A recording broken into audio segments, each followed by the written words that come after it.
Bismillahirrahmanirrahim. Assalamualaikum warahmatullahi wabarakatuh. Alhamdulillah, wassalatu wassalamu ala rasulillah wa ala alihi wa ashabihi wa mawala, amma ba'du. Rabbi syrah li sadri wa yassir li amri wa halul 'uqdatam min lisani yafqahu qawli. Jamaah salat isya dan tarawih Masjid Raya Telaga Kahuripan yang mudah-mudahan Allah Subhanahu wa taala senantiasa melimpahkan rahmatnya bagi kita semua. Amin ya rabbal alamin. Di malam yang ke-29 yang dalam sebuah hadis mayoritas terjadinya Lailatul Qadar adalah 27 dan 29. Jadi kita nggak pernah tahu yang dimana, maka kita maksimalkan semua malam ini dengan ketaatan kepada Allah Subhanahu wa taala. Dan malam itu menarik, tadi ada pertanyaan, kapan mulai Lailatul Qadar? Apakah dari jam 2 malam sampai subuh? Nah, saya merujuk pada yang saya baca dan yang saya dengar Ustadz, yang namanya malam, Lailah ya malam. Kapan mulainya malam? Ya setelah maghrib. Jadi dari mulai maghrib tadi kita buka sampai nanti subuh, itu ya Lailah, malam. Berarti bukan hanya ketika jam, benar bahwa sepertiga malam tentu lebih utama, tapi yang namanya malam itu dari mulai maghrib sampai subuh. Maka kalau sudah maksimal dari tadi ketika buka puasa, ketika sholat maghrib, itu sudah terhitung menyempurnakan, memaksimalkan Lailatul Qadar. Maka tiap saat, tiap detik mari kita maksimalkan. Jamaah rahimanallah, malam ini kami akan menyampaikan sambungan dari materi yang kami sampaikan beberapa waktu yang lalu sebagai bagian dari tema Masjid Raya Telaga Kahuripan Ramadan tahun ini, yakni Ramadan di hati, raih kemuliaan diri. Sebelumnya kami sampaikan tentang Ramadan di hati, ada 4 tingkatan hati. Mau kita tempatkan Ramadan itu menentukan kualitas Ramadan kita. Apakah kita tempatkan Ramadan itu di sadar, bagian luar dari hati yang di situ bercampur antara kebatilan dan kebaikan, sehingga orang-orang yang tidak percaya adanya puasa atau percaya tapi nggak menganggap penting itu masuk di situ. Kita letakkan di situ? Tentu tidak. Atau lebih masuk lagi ke dalam, namanya qalb. Qalb itu berbolak-balik. Jadi sudah sadar puasa itu penting, tapi kadang lengah untuk melaksanakannya, atau melaksanakannya tapi tetap melakukan banyak maksiat. Jadi di level luar sadar dan qalb ini sangat tidak ideal kita letakkan Ramadan kita di sana. Maka idealnya kita masukkan lagi ke dalam, yakni fuad. Karena di fuad itu sudah jelas, sudah pemisahannya sudah jelas antara yang batil dan al-haq. Sehingga orang-orang yang meletakkan Ramadannya di al-fuad, maka dia hanya fokus pada amal yang diridhoi oleh Allah Subhanahu wa taala dan sangat-sangat menghindari semua yang dilarangnya. Dan lebih ideal lagi kalau lebih masuk lagi ke dalam di al-lub, di mana bukan hanya bisa membedakan mana yang baik dan mana yang tidak diridhoi, tapi sudah bisa mengambil hikmah, melihat hakikat inti dari ibadah yang dilakukan. Itu sudah masuk ke dalam. Nah, idealnya di antara dua ini nih, antara fuad atau lub. Jamaah rahimanallah, maka di mana kita meletakkan puasa itu menentukan tadi raih kemuliaan diri. Sejauh mana mulia diri kita itu tergantung bagaimana kita meletakkan Ramadan di hati itu. Maka mulia itu apa sih indikatornya? Apa patokannya? Seseorang itu dianggap mulia itu apa patokannya? Atau siapa yang mengukur? Yang paling valid atau yang paling kompeten, yang paling berhak untuk menentukan itu seorang itu mulia atau tidak? Tentu bahwa secara kasat mata kita bisa menilai, oh itu orang baik, itu orang mulia, itu orang dermawan, itu orang yang banyak bermanfaat dan sebagainya. Secara kasat mata, zahir kita bisa melihat, tapi hakikatnya yang paling tahu adalah Allah Subhanahu wa taala. Maka Allah kemudian menyatakan dalam surat Al-Hujurat di ujung ayat, inna akramakum indallahi atqakum. Jadi orang yang paling mulia mungkin sebetulnya ada di pelosok sana, nggak terkenal, jamaah juga nggak mayoritas nggak kenal, tapi rajin. Mungkin dia yang paling mulia di antara sekian yang ada. Atau orang yang banyak memberikan manfaat, tapi tidak terdengar hingar-bingarnya, boleh jadi itu yang mulia di mata Allah. Tapi apapun itu, kita hanya maksimal melaksanakan supaya kita betul-betul menjadi mulia bukan di mata manusia, tapi di mata Allah Subhanahu wa taala. Bahwa memang karena kita makhluk zahir, maka ada indikator-indikator yang membuat kemudian oh ini termasuk orang yang mulia, orang yang bertakwa. Ciri-cirinya banyak sekali. Kalau kita buka khazanah di ayat-ayat Al-Quran, di hadis-hadis dan para athar sahabat, banyak sekali. Yang paling populer misalnya adalah di surat Al-Baqarah. Alif Lam Mim Dzalikal Kitabu La Raiba Fihi Hudal lil Muttaqin. Nah, ada petunjuk bagi orang-orang yang bertakwa. Kemudian apa ciri-ciri orang bertakwa? Ada alladzina yu'minuna bil ghaib dan seterusnya. Itu yang kemudian banyak dikaji oleh para ustadz, para penceramah, para kiai dalam berbanyak kesempatan. Nah, dalam kesempatan kali ini saya coba menyampaikan yang athar sahabat, yakni dari Ali bin Abi Thalib radhiyallahu anhu karramallahu wajhah, yang beliau juga memberikan ciri-ciri orang yang bertakwa. Beliau menyebutnya secara rima, bersajak. Nah, karena beliau orang yang berilmu, juga punya jiwa sastra yang tinggi gitu ya.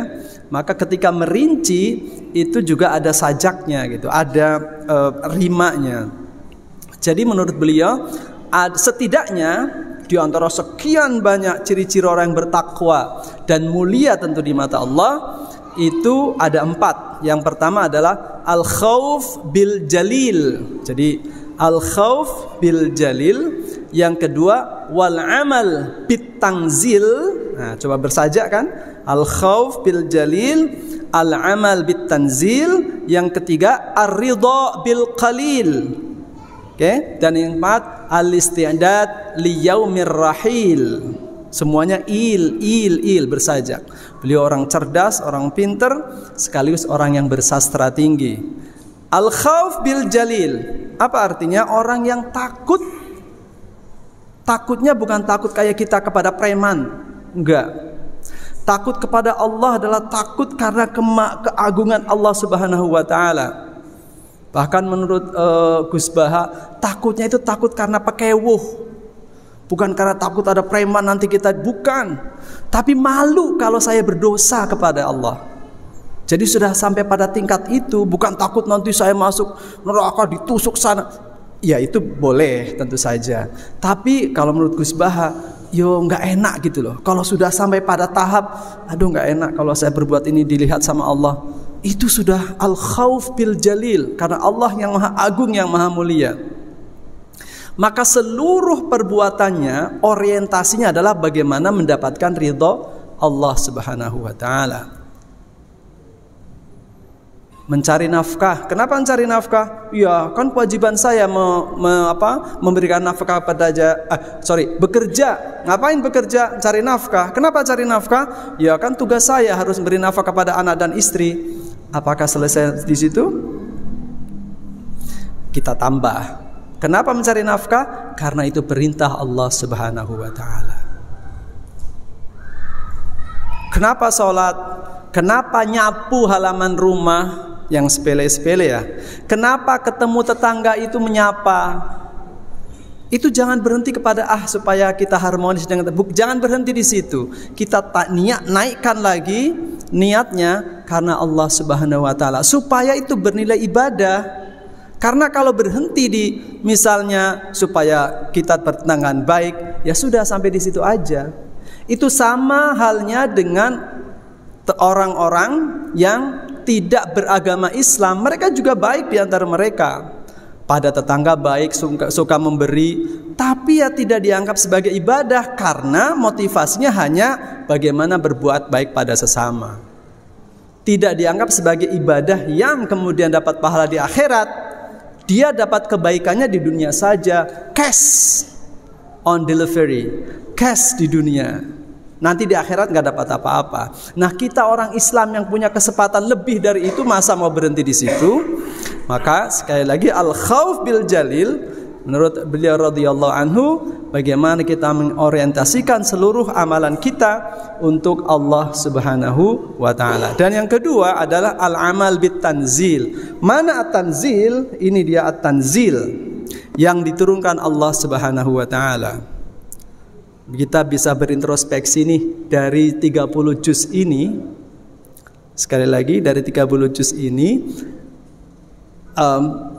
berapa kali kita khatam seumur kita yang sudah mungkin sebagian ini ada yang jelita gitu ya, jelang 50 tahun, atau yang sudah lolita kayak saya, sudah lolos 50 tahun, berapa kali khatam ini?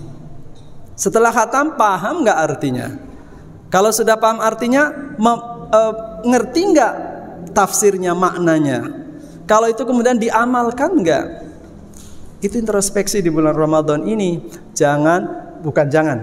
Kita jangan berhenti pada mengejar supaya khatam sekian kali, tapi bagaimana kita memperbanyak amal di dalamnya. Yang ketiga menurut beliau adalah ar-ridha bil qalil. Ini nggak mudah, jamaah rahimanallah. Kita tentu punya keinginan untuk pengen yang banyak segalanya.